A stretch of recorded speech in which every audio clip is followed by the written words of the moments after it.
Thank you, Neerav.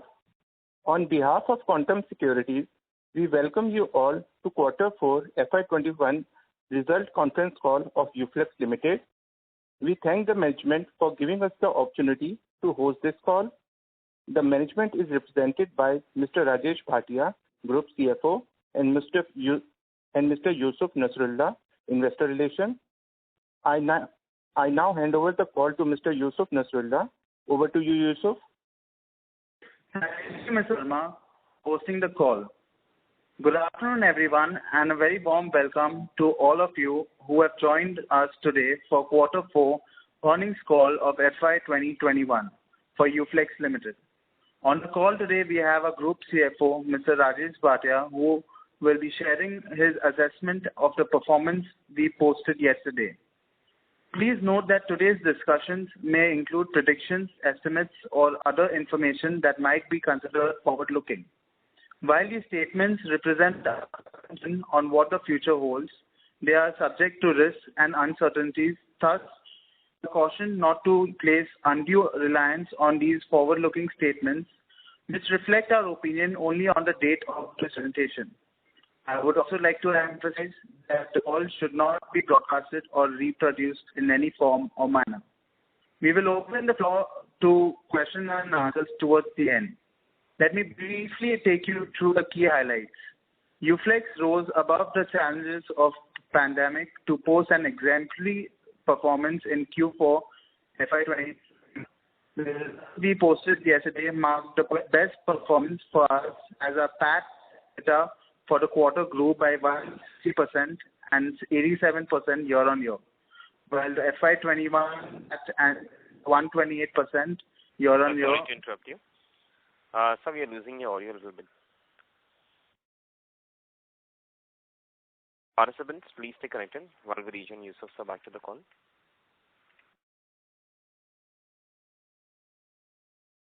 Ladies and gentlemen, please stay connected. Thank you for your patience. We have Yusuf sir back to the call, so you may go ahead. Total production volume and total sales volume for Quarter 4 increased by 33.7% and 43.5% respectively on year-on-year basis.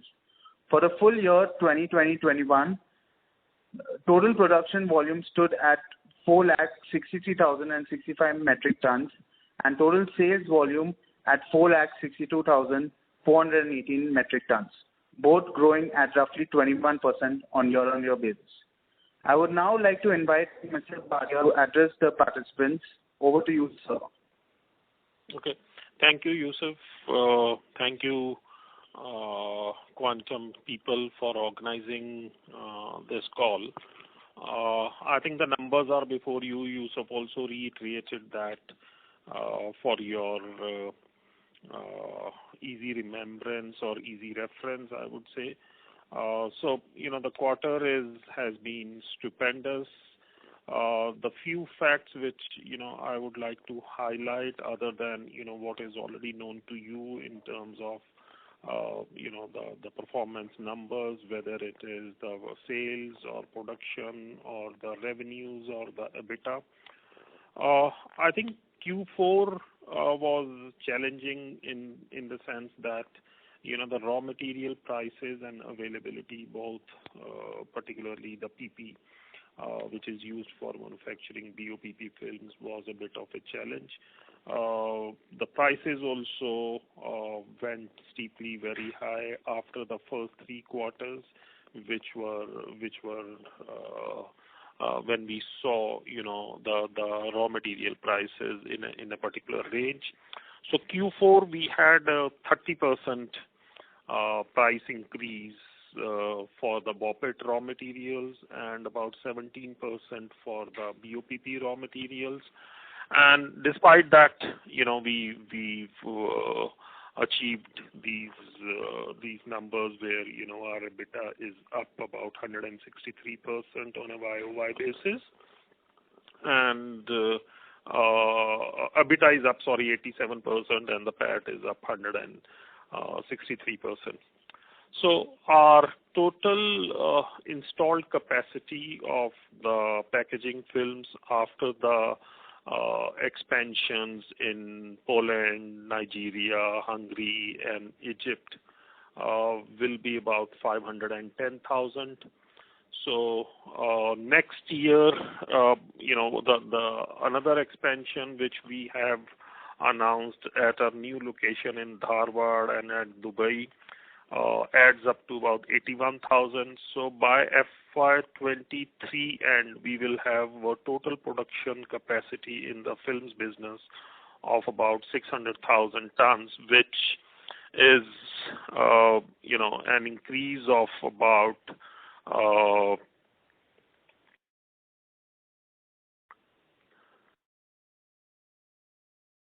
75% over what we had at the end of FY20. So I think important is as to how do we quickly utilize to ramp up the production to reach near the optimum capacity utilization levels, and that's where we feel that in the next 3 years, even if we look at a reasonable volume growth, and we should be looking at about 60% growth in the packaging volumes from here on. We will also next 3 years look at about doubling our aseptic packaging business, for which we are already going ahead with the expansion of the line to double the capacity. So everything is the business is good. The margins are pretty decent. I think the challenge is as to how do we maintain these margins. Yes, the raw material prices went up in Q4, but so did the final product prices.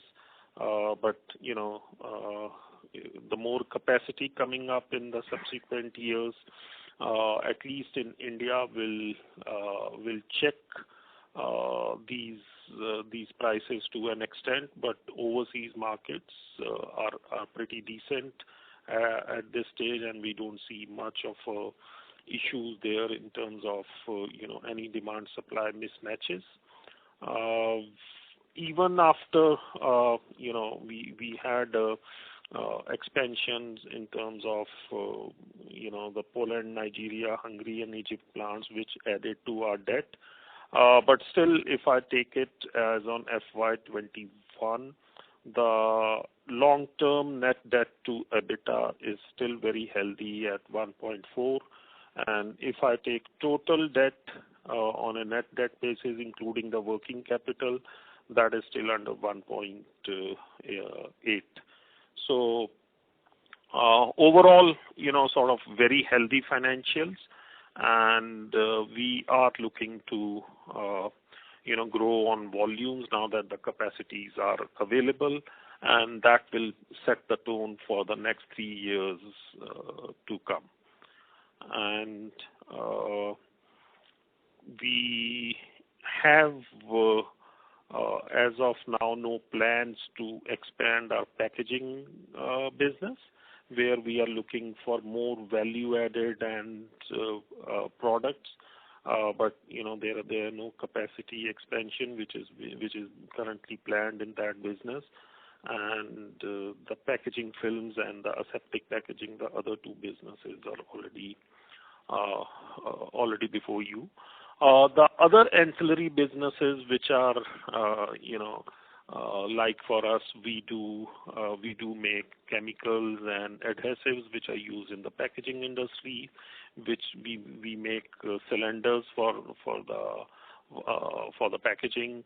All of them are doing, which are not in the mainstream, but as a support to the main businesses. But they have also grown big, not only in terms of serving the internal customer, but also serving the external customers, and they are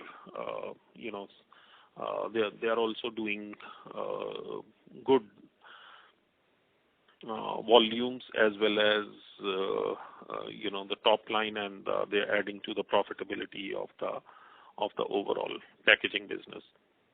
The packaging industry per se still remains under the consolidation phase, and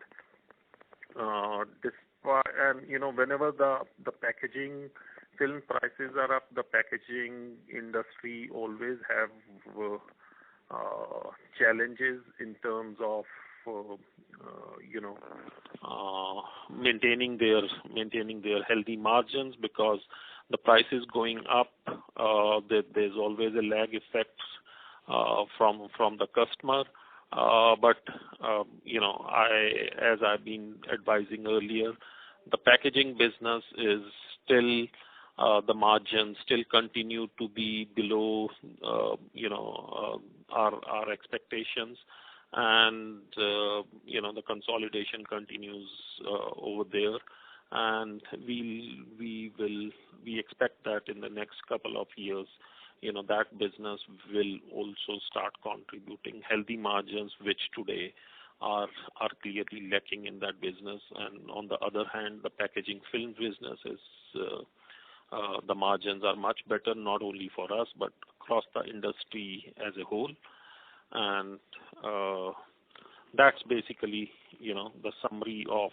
So we have no other new capex plans to announce this quarter other than just 120 crore expansion of the aseptic packaging business, and others are all sustaining, and some normal capex which we keep on incurring in such a huge business. But otherwise, other than that, there are no other major capex plans at this stage.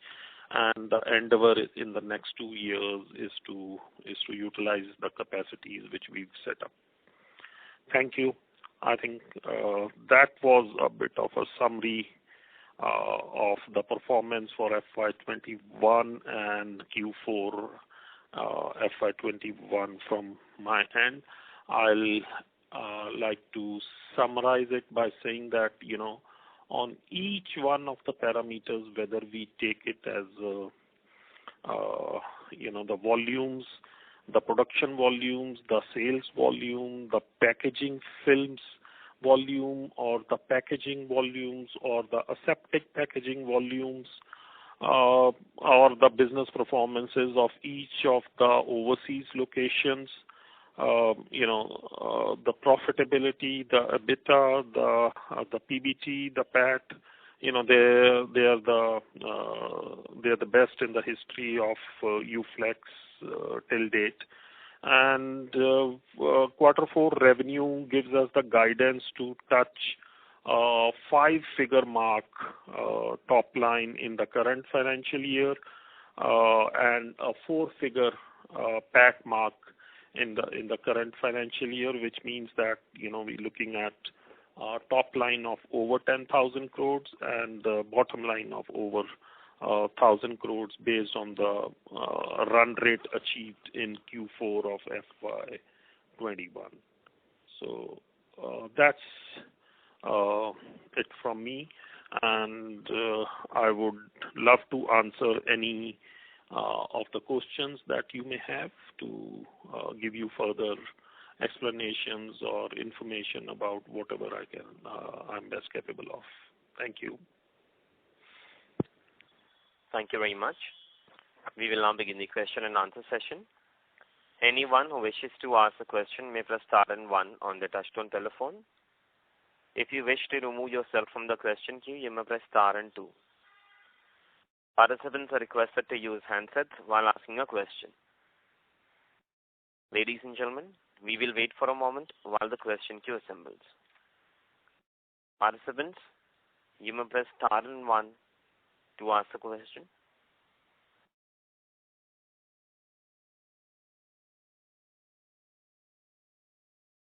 The first question is from the line of Mr. Jiten Parmar from Aurum Capital. Please go ahead. Yeah. Congratulations to the Uflex team for a superb set of numbers for Q4 as well as for the full year despite the COVID challenges. I have a few questions.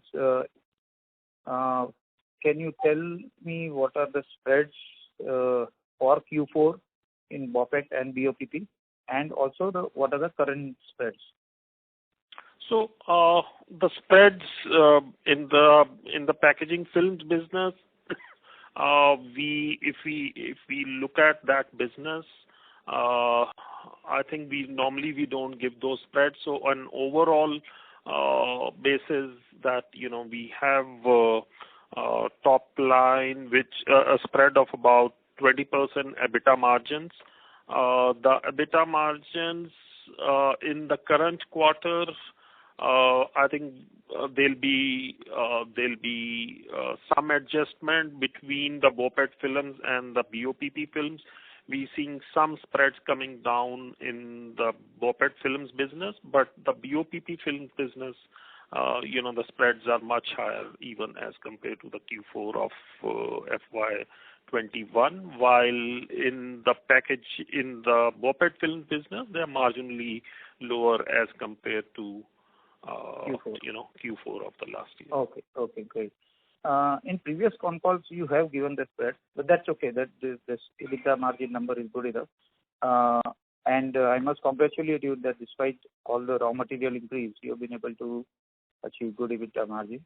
But you can look at the pure play EBITDA margins from our consolidated numbers versus India numbers. So you will find that India number is only about 15% EBITDA margin, which is largely a packaging play. And but overall basis, the EBITDA margins are much healthier at about 20%. The spreads abroad are much higher than So that's what I'm saying, that the packaging films business spread today, and that's not only for us. This is for, if you see SRF, if you see Jindal Poly. Jindal Poly had a spread of about 21.5% in Q4. We see SRF spread being 29% in the packaging films business. There's a standalone number. Polyplex as well as some of the other players also. Everybody has maintained a good spread on the packaging film side. None of them are in the packaging business. The only comparable we find in packaging business is Huhtamaki, where the spreads EBITDA margins were down 2% during Q4 versus Q4 of FY20.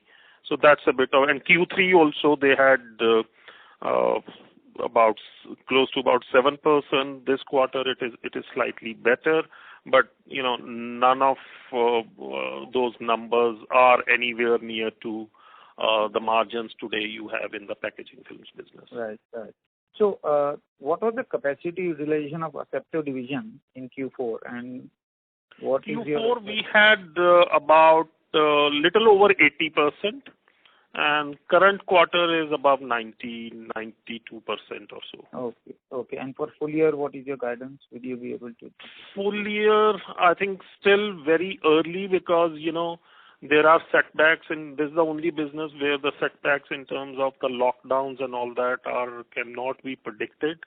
But yes, we were, for an overall year basis, we were looking at about 80% to 85% utilization. And would you be kind enough to share what is the EBITDA, or in this division, is it positive? Just a brief. So this business today has about 20% EBITDA margins. Okay. So I think that's what we started out with, that we want to do 20% EBITDA margins in this business. So I think we are there. So great. And really happy that finally, I think we are doing the capacity expansion in this division. So in the aseptic packaging, there's a lot of stuff happening on the export front also. So we're looking at about 30% capacity catering to the export markets as we grow that business. Great. Okay. So what would be our peak that, so you mentioned that 120 crores capex will be towards Asepto. And you also mentioned that, I think you are increasing the capacity by 81,000 tons. At Dharwad as well as at Dubai CPP. Right. Yeah. So the capex for that is that, that's not mentioned. So what would so that should be about, so we guided that last quarter I think the total put together will be about 1,000 crores. Okay, 1,000 crores for 81K. Okay. So, so what would be a peak debt, So I think as we stand today, if we add this debt over the next 2 years period, let's say this 1,000 crores, maybe add, let's say 700 crores of debt to fund this. By this, during the next 2 years, we would have also repaid about, about 600 crores of debt also. So, okay. Not much of a difference will be there in terms of, the peaking a little bit, 10% from here on, if you see at the end of FY23. Okay. Okay. Okay. So, and what is the plan for, is there a plan to bring the debt equity below 1, the plan for deleveraging? When do we, see that happening? See, I think in today's market, as I said that, when I look at the numbers, just purely on a long-term debt basis, the net debt to EBITDA is about 1.4, which is very, very healthy. So I don't see that, there is any need to look at deleveraging yourself. So in a natural way, that the one that is happening, will happen. We look for opportunities though to look at our lowering the interest costs and all that. So we'll keep on finding those opportunities, whether in India or overseas. But there's nothing that we're looking to deleverage in terms of any prepayments or anything of that sort. Okay. So what is the current interest cost we bear on this debt? Sorry? What is the current interest rate? India, we are looking at India debt is about close to at about 9% or so, and the offshore debt should be at about overall L plus 3%. Okay. Okay. And what is the breakup of the debt? I mean, how much of it is India debt and how much is offshore? So India long-term debt is about 850 crores. And overseas it is about 2,400 crores. Okay. Okay, great. But there's cash on the balance sheet of about 650 crores. Right. So, the net debt is about 2,500 odd crores. Okay. Okay. And my final question is on the film packaging division. We are not doing any capex. Now, what is the capacity utilization at the film packaging division? Film packaging division, this year we have actually Q4, the packaging volumes are up by about 26% on a year-on-year basis. Okay. And overall for the year, I think they are about 14%, which is very, very healthy. Right. So, I mean, I want to know, when would we require, when will it come to our, percentage where we will want to do a capex for the film packaging division? Or we still have some? So there what we are, so the package, sorry, I stand corrected. The packaging volume for the whole year is up 17%. Okay. And for the quarter, it is up 26%. Right. Okay. So I think there in the packaging business, what we are looking at is more value-added product, and the moment that happens, we will leave. We can let go some of the low-margin business in that and concentrate on the value-added. So that's the strategy as of now, because there's no point in adding capacity for something which is not so profitable.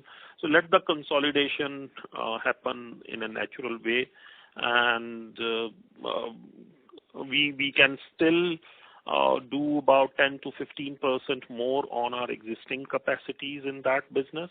but we will look to substitute the low-value business with the high-value added products in that category. Thank you. Sorry to interrupt you, Jiten. I'll request you to come back in the question queue. A request to all the participants, please restrict to 2 questions per participant. If time permit, please come back in the question queue for a follow-up question. The next question is from the line of Mr. Prashant Sharma. Please go ahead. Yeah, thank you for the opportunity and congratulations on good set of numbers. Sir, I want to know what is the breakup of your capex, because in last con call you said 850 crores of capex you are going to do over next 2 years, plus the aseptic package capacity that you are going to add 120 crores in there. So 850 crores, when we said that was Dharwad expansion.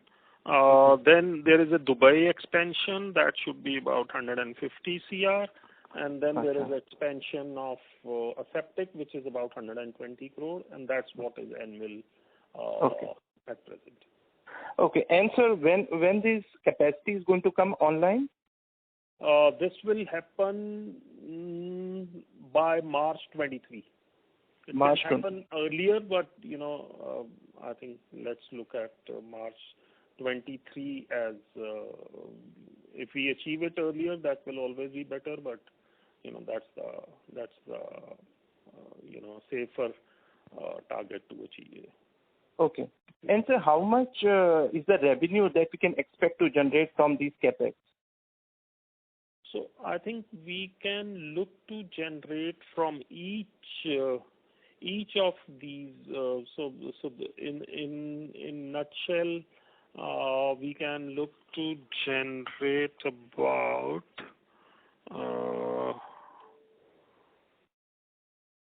total, all these everything put together, you can say about 1,500 crores. 1,500 crores, okay. Yeah. And my next question is, sir, if you look at the history of the company, the operating profit margin is something around 12, 13, 14%. But right now it's going to 20, 21%.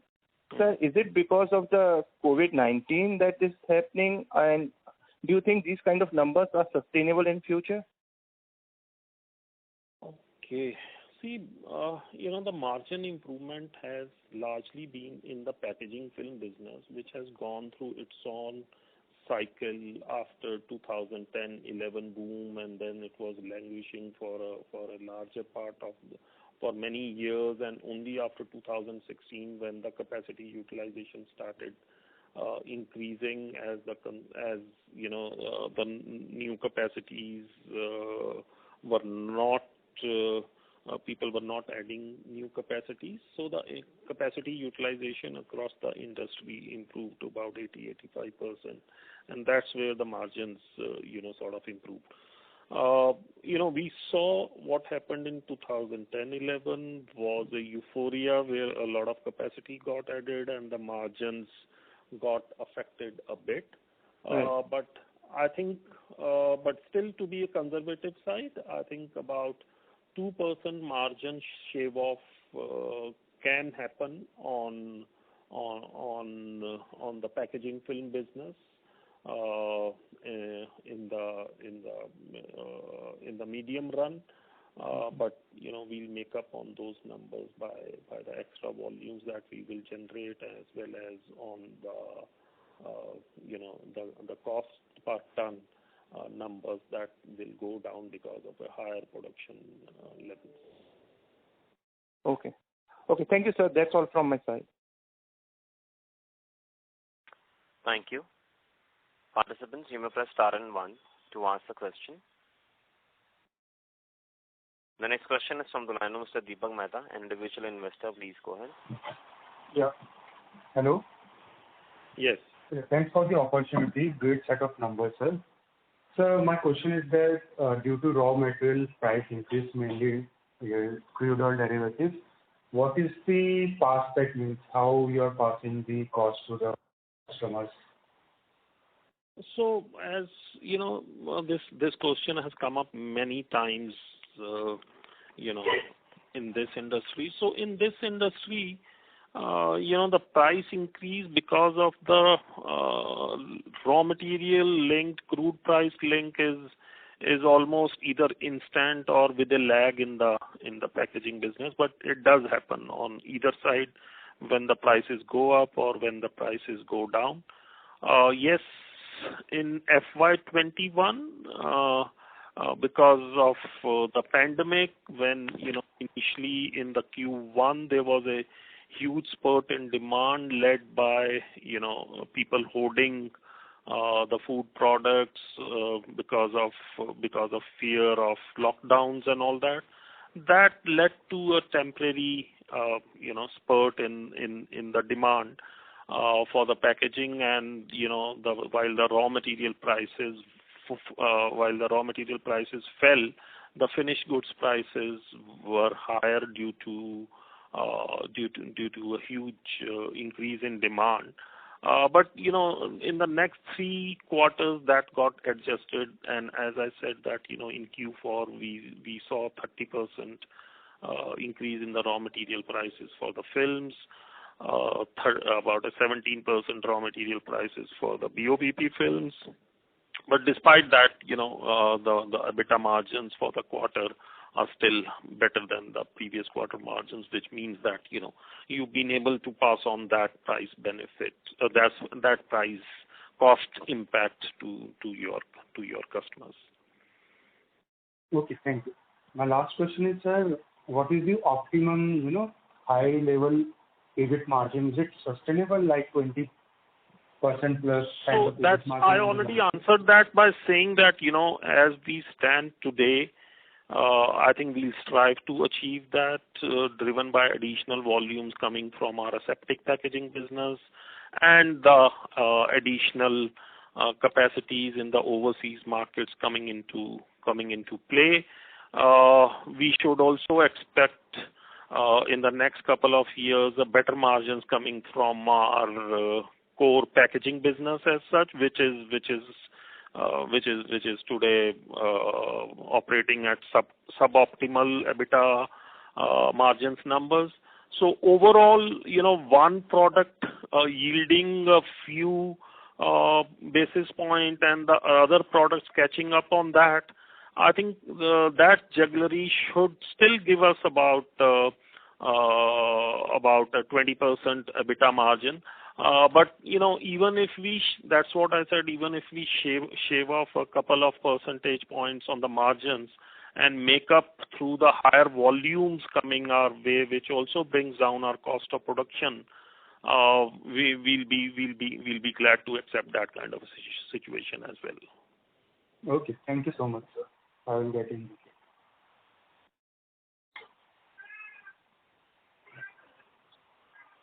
Thank you. The next question is from the line of Saurav Sharma, an individual investor. Please go ahead.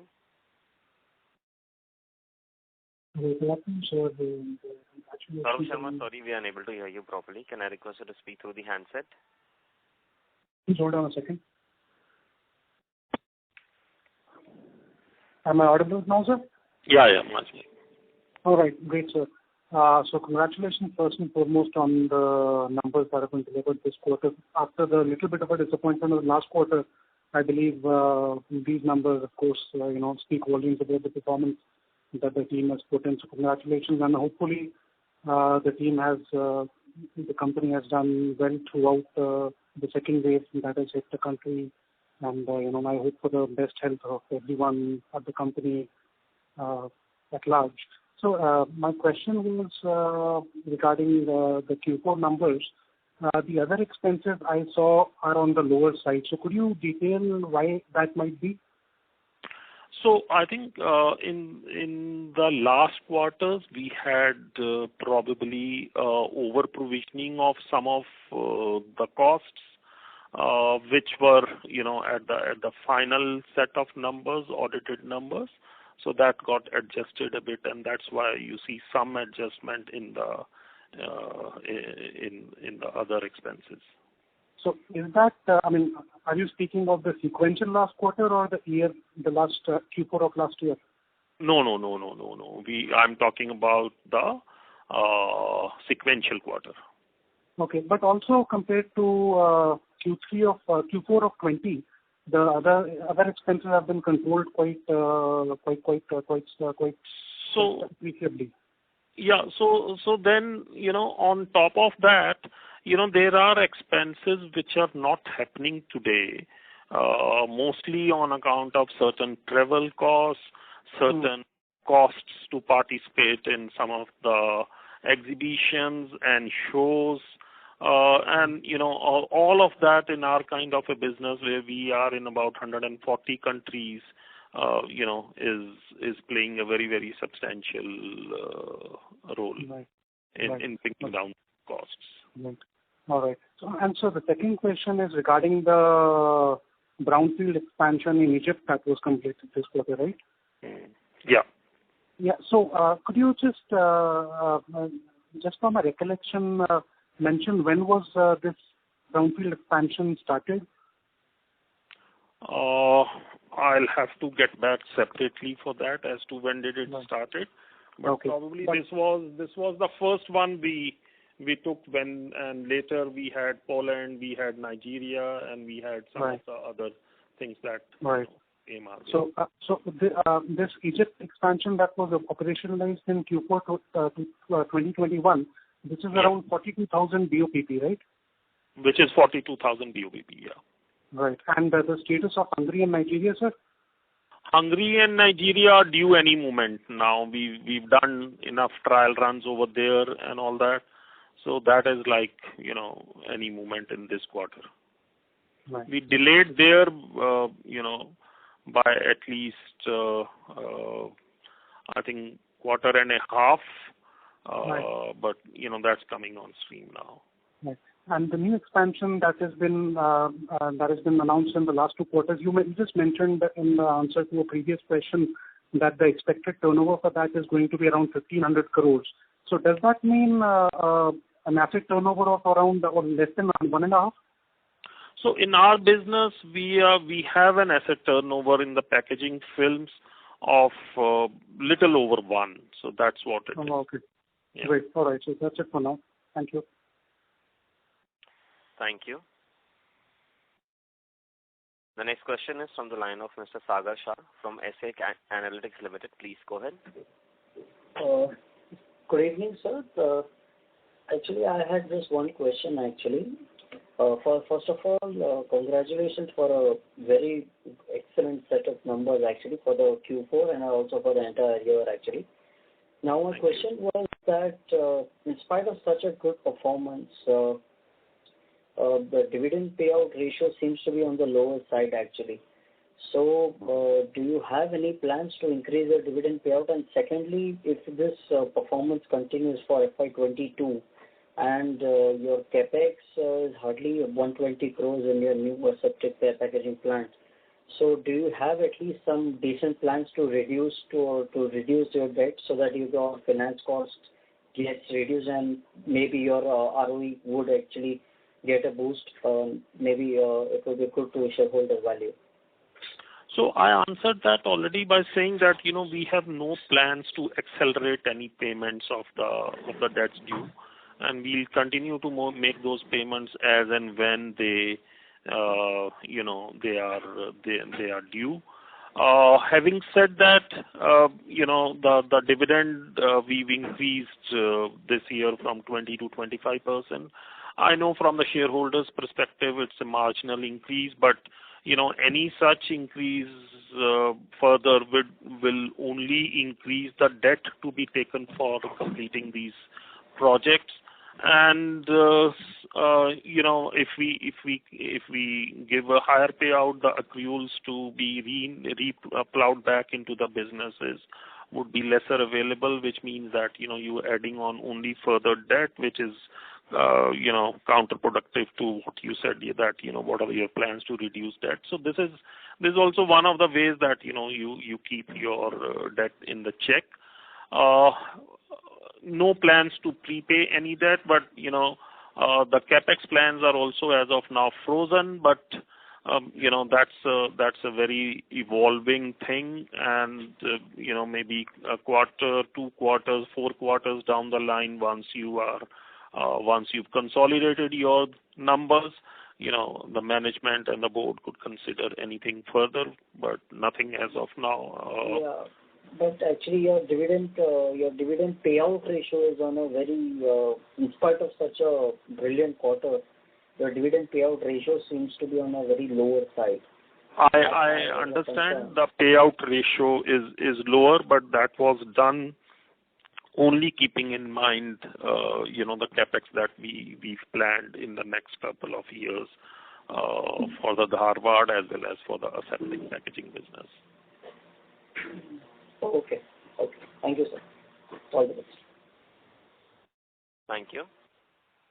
The next question is from the line of Mr. Chirag Singhal from First Water Capital. Please go ahead. Thank you for the opportunity and congratulations on a great set of numbers, sir. So my first question is, what is the capex for this recycling plants which you are setting up at Mexico and Poland? And also please quantify what is it going to contribute to the bottom line? Okay. So these capex are not much. They are couple of $1 million, only maybe $2 to $3 million, so not much here and there. But in terms of our readiness to embrace a circular economy in the packaging, I think these are important as a showcase. We eventually don't want to invest in some of those things because they're not the way that we are actually not the right fit for some of these products. These are more of a showcasing for us, for us to take up with the governments, for us to take up with the other stakeholders that how the plastics menace, which is being given a very bad word, how that is to be tackled. There are ways to tackle that. So this is more from that perspective rather than any investments to show that as your mainstream businesses. But yes, the biodegradable part of the things will be part of our mainstream business, but that's a little while away. And these are more of showcasing opportunities to the government, to the environmentalists, to our customers that, what are we capable of in terms of recycling the plastic waste and as to handle the plastic waste. Having said that, there are extra realizations. When you make a BOPET film from a old PET recycling the old PET bottles, there are additional margins available. The margins for selling those films are a bit higher, but the volumes have still to catch up to the extent that you will the total volumes of that films. But having said that, we don't want to go out and collect those bottles from the rag pickers or others and all that. Let somebody else do that business. We'll only guide others as to how to do that business and how to make a plastic a circular economy. Right, sir. Understood. That's a great initiative. Yeah.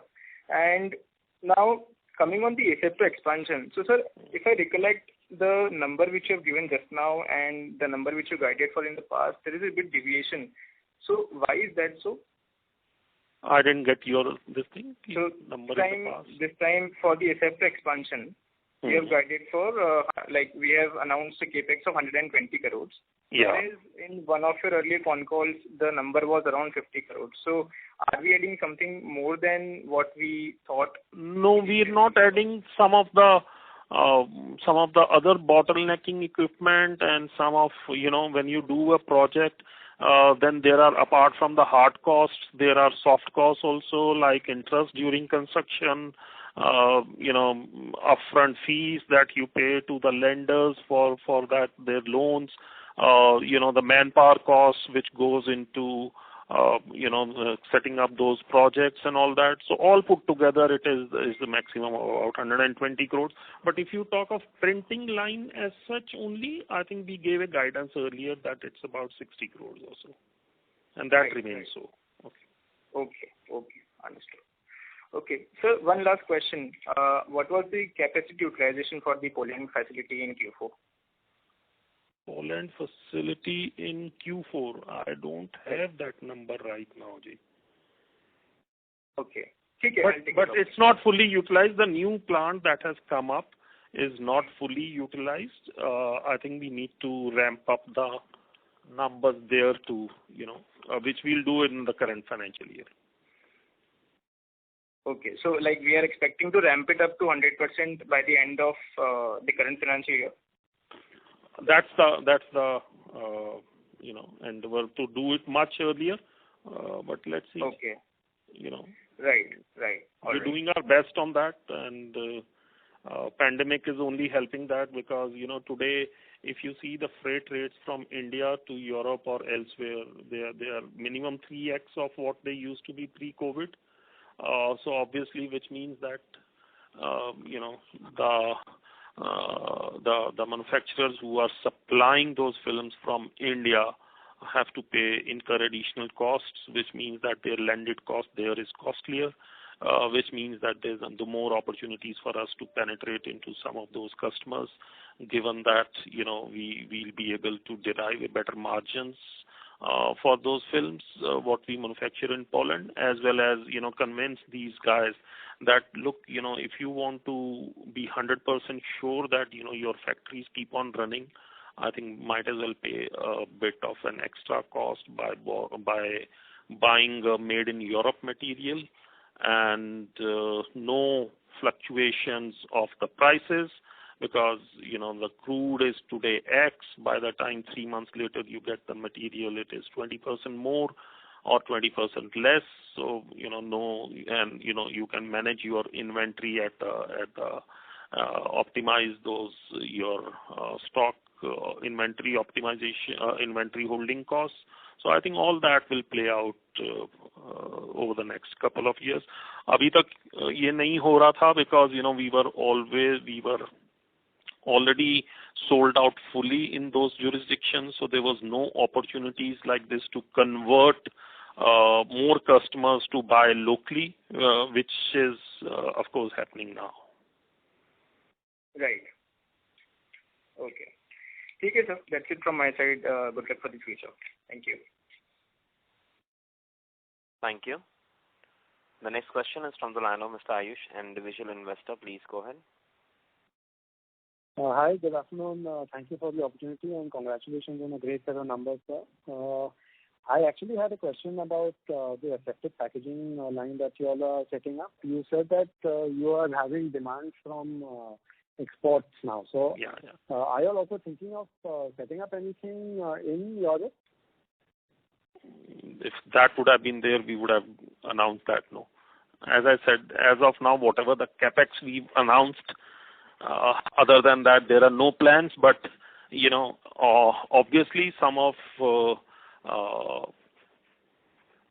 these successes always propel you to think as to what are the new business opportunities.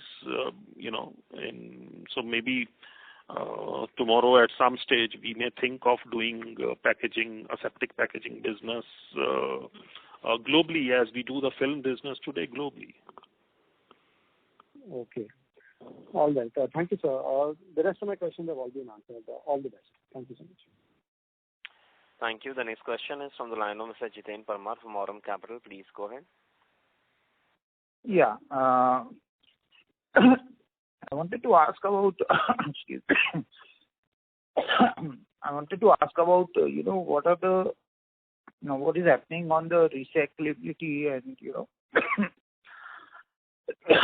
what are the government keeps on talking about reducing use of plastic and all that. So what are our thoughts on that? Have we made any progress? So I think whatever governments are doing in terms of asking people to lower the use of the plastic or single-use plastic, especially the bags. We've seen a very, very poor implementation of that, and this is not happening today. This is happening for the last 15 years or so. But despite the fact that, you see that if I see the packaging film business, India for the last so many years is recording a double-digit growth in that. I just shared the packaging business growth with you also. This fiscal, it's about 17%. So whereas while we talk about all this, but are we actually in a position to find an alternate to a packaging other than the flexible packaging, which is primarily using polymers? I think the answer is no. Yes, there'll be some product developments which will be plant-based and things like that. But the cost effectiveness of that and the scalability, availability, all remains as the best guess. And that is where we say that, our product, which is a biodegradable film, that, we add certain enzymes when we make the films. So whether I throw a piece of the Lay's chips pack after eating it by the side of the road or by the side of the beach, if they become compost after their assigned life cycle, that's going to be the fundamental change, the way the plastics will be perceived. So, all of us, whether we are human, animals, or anything else, have an end of a life cycle, but plastic hasn't got it. So we have found a solution where, we have been able to assign an end of life solution to the plastic. The product is at a very advanced stage. We are looking at, the government support in terms of, making this, you have to enact this, because otherwise, when there's a cost involved and, the brands may not want to use it or not use it to that extent. They just, sometimes what happens is, we just do a bit of this to show our care towards the environment and to reduce the noise around. But when we look at the full scale use of that and the costs associated therewith, obviously, we think that that cannot be passed on to the consumer, and that will take a hit on our own margins. So all those decisions are taken in that respect. But what I've been telling you is that recyclability coupled with biodegradable films is the only solution going forward for giving an end of life to the plastic, and Uflex is in a ready situation for that. The governments are currently, overwhelmed by the pandemic, so some of the other things which they were planning on this environment side probably would have taken a back seat. That's giving us a more time to, still perfect our product offerings, but that's going to be a huge winner for the Uflex and for the plastic industry as a whole. Recycling stuff, I already said that we will only showcase it.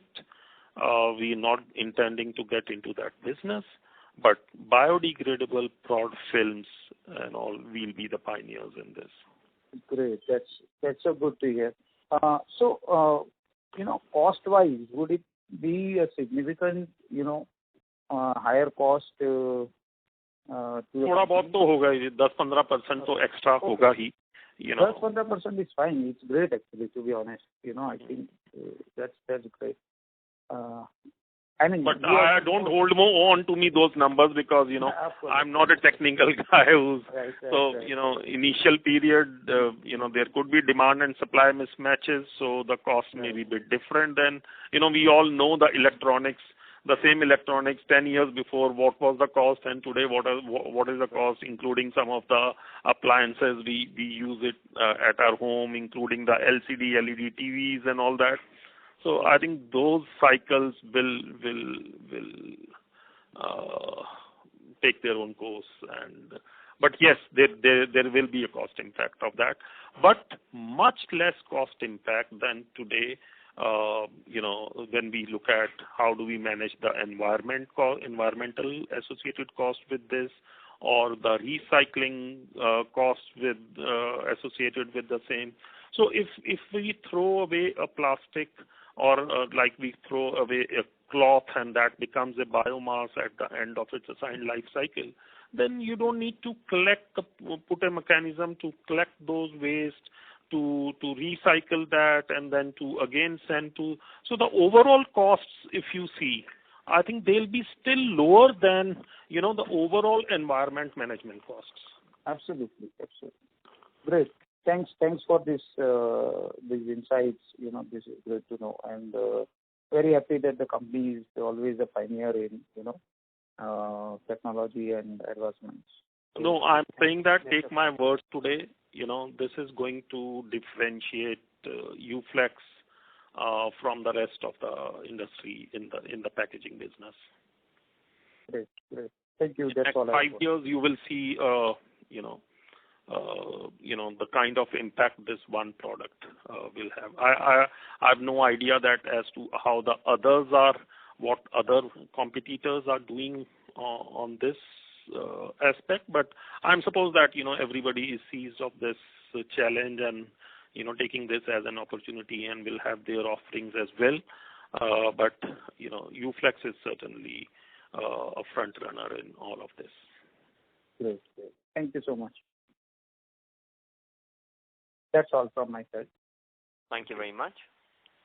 The next question is from the line of Shalu Astria from Invest Research. Please go ahead.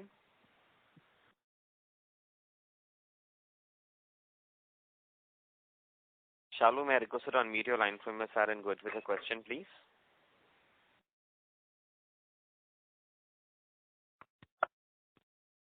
Shalu, we are unable to hear you. May I request you to unmute your line from your side and go ahead with your question, please?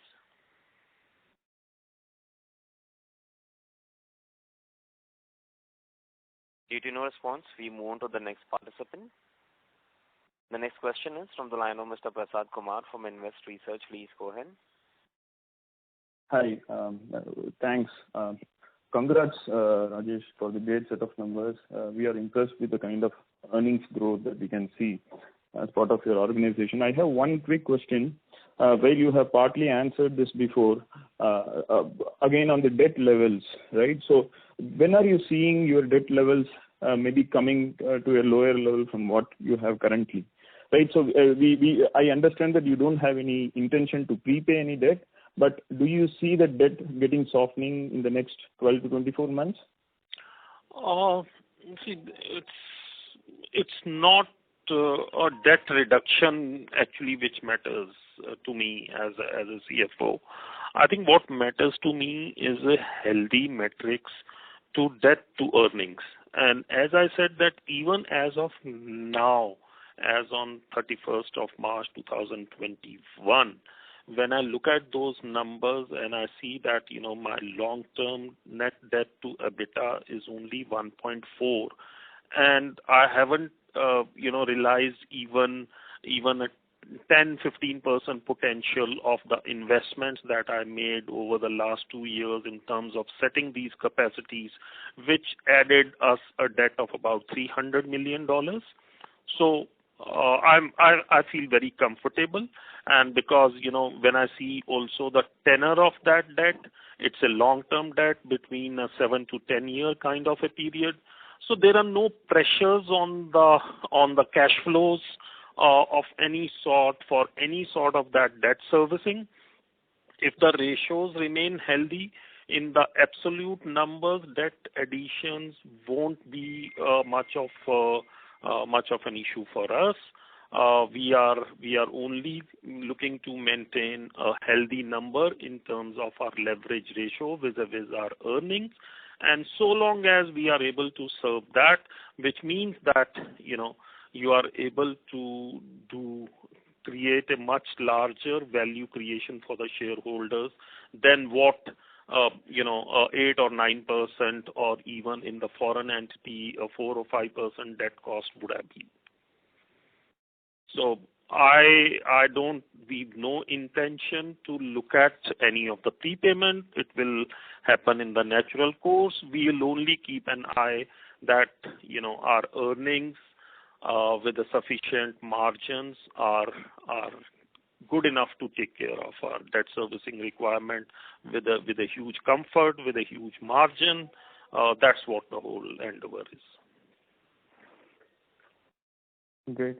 And one other quick question, maybe I don't know whether you have covered this, with your plans, some of your plans outside India, which has finished the trial run, and you also said that there was a delay of quarter and a half and stuff. So with all those capacities coming on, so what's the growth that you are looking at for next 2-3 years? I already said that in terms of our capacities that we have created or we're going to create, minus the production which we achieved for FY21, there has to be at least 60% growth from here on over the next 2 to 3 years. Great to hear. And one last, maybe it's a humble request from an investor point of view. I saw somebody else also raising that in terms of payout ratio. If you can, yeah, exactly. We'll do that once we decide that there is no further capex cycle. We'll do that, but as I said that the higher the payout, higher is the debt to be taken for funding those expansions. So it eventually sort of evens out in that respect from a shareholder's perspective. So what I'm saying is your money with me, I'm trying to create more value for you than probably you can create with that by me giving that money back to you. So long as I'm able to do that, you are all happy with me. If I'm unable to do that, then we look at returning excess money through dividends, etc. Makes sense. Thanks. Yeah. Thank you. I request all the participants, please restrict to 2 questions per participant. If time permits, please come back in the question queue for a follow-up question. The next question is from the line of Mr. Saurabh Sharma, an individual investor. Please go ahead. Yes, hello, sir. So I had a follow-up to a few of the previous participants' questions. You mentioned, just to confirm, you mentioned that Uflex as a company will be looking at biodegradability instead of recyclability. Did I get that right? No. So I think you complete your question and then I'll answer because it will be a repetition for me. So my question was regarding the materials that you use for your films. Is it that you use PTA and MEG to make your own resin and to make your own chips, or do you buy out chips from the market and process that into films? So we buy out the chips from the market. Great. All right. Okay. So and with respect to the biodegradability versus recyclability, if you can expand. So you will buy. We can do a backward integration in terms of buying PT and MEG from the refineries and set up your own resin plants. I think the larger you are, your dependence on the outside world for the raw materials should actually should be a well-balanced approach. But as of now, there are no availability issues, and we're not applying ourselves to that.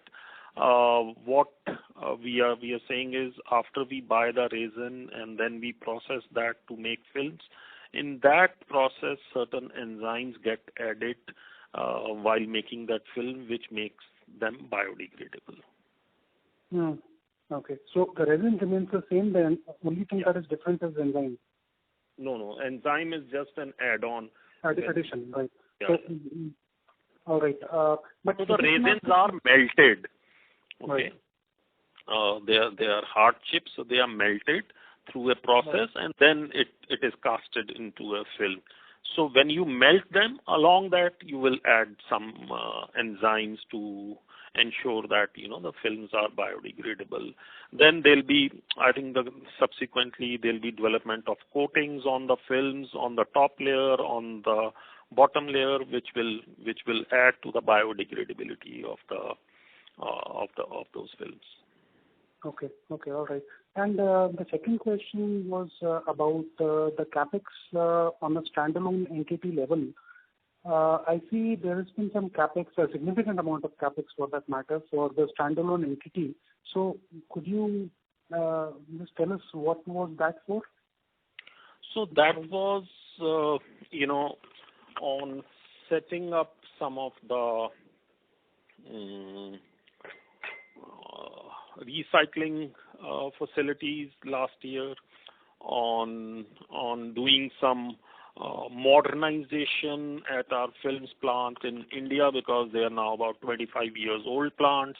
And then, in any of these size of facility, there's about, normal capex of about, then there were opportunities on the packaging, because, all of a sudden, there was huge requirements for the, for the sanitizers packaging, as well as for the liquid soaps packaging.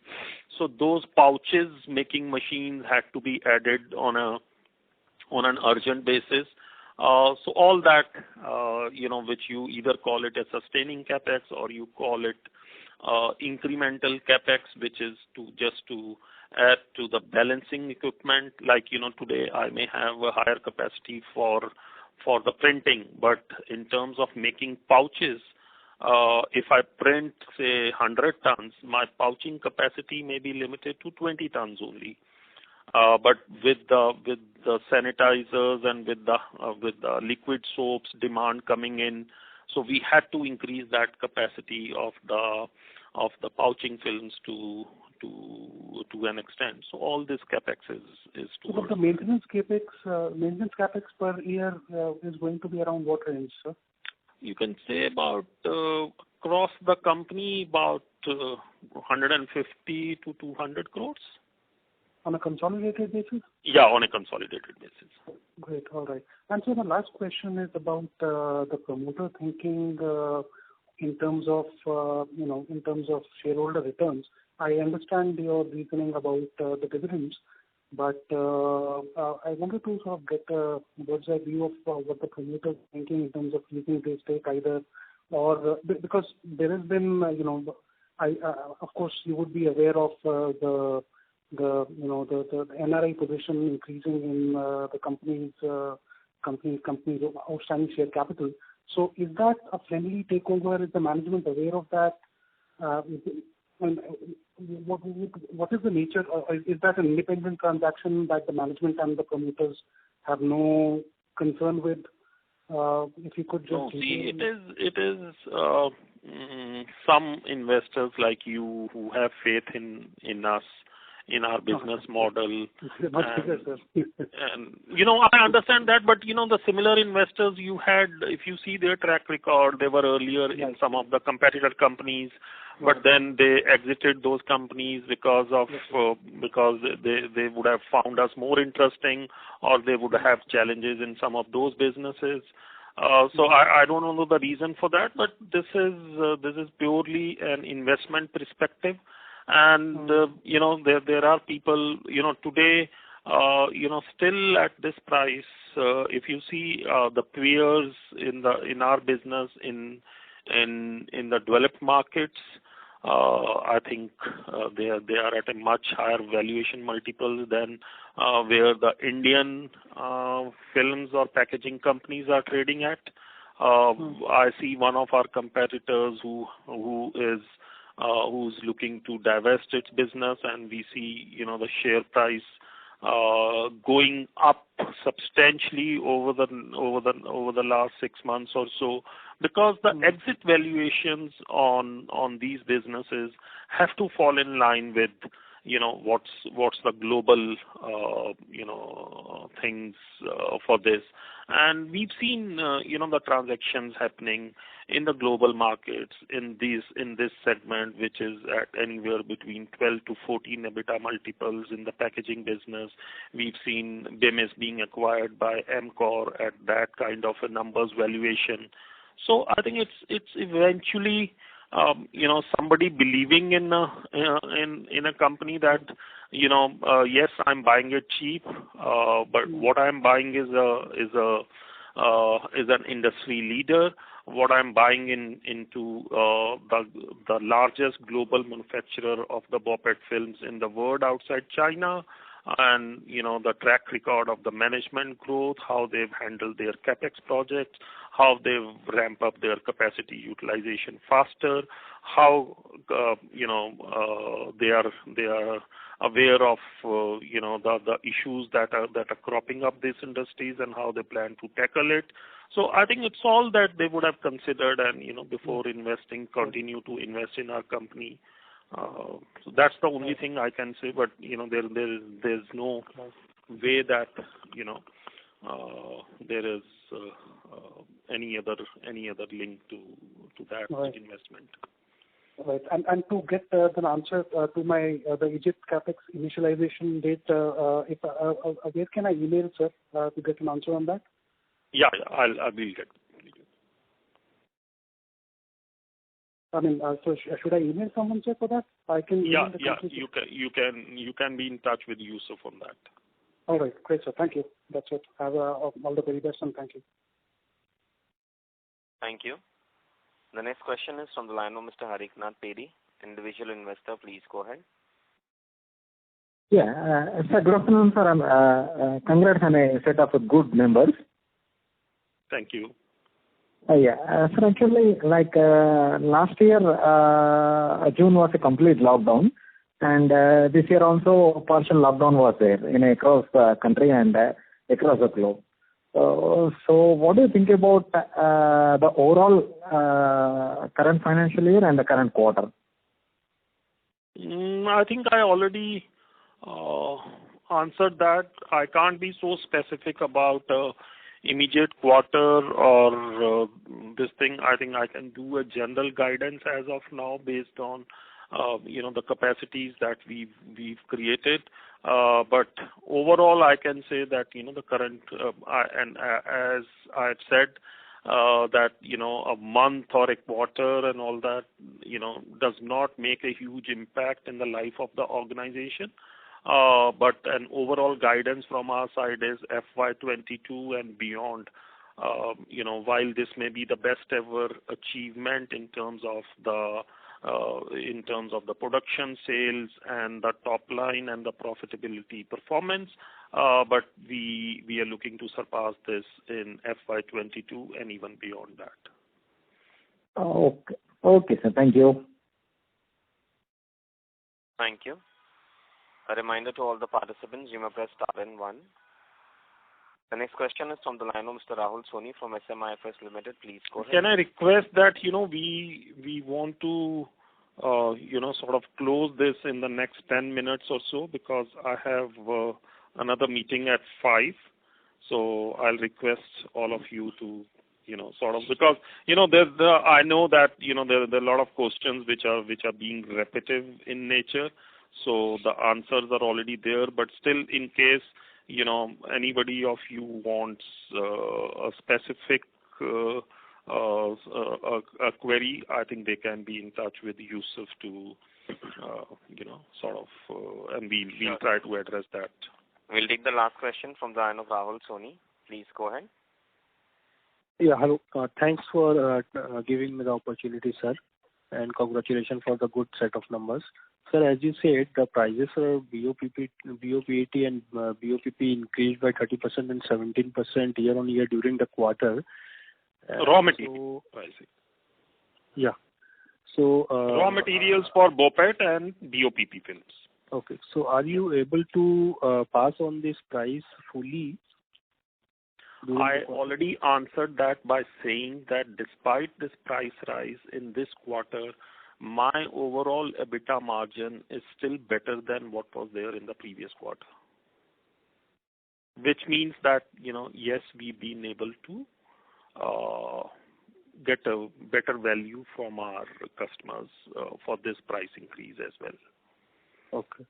And just one quick clarification from you. So your export revenue are included in the India business? Yeah. Okay. Okay, that's it from my side.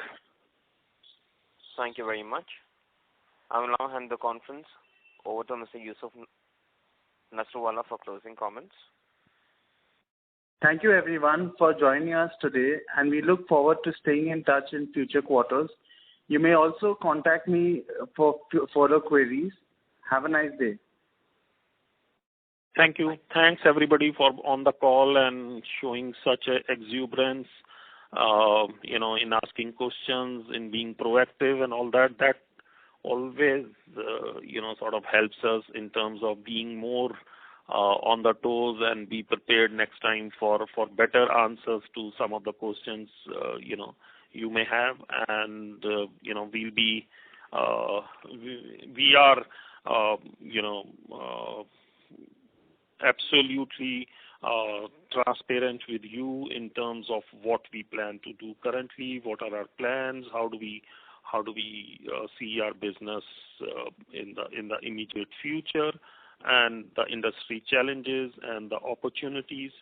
So we look forward to continued interactions with all of you, and we're happy that if our shareholders are happy.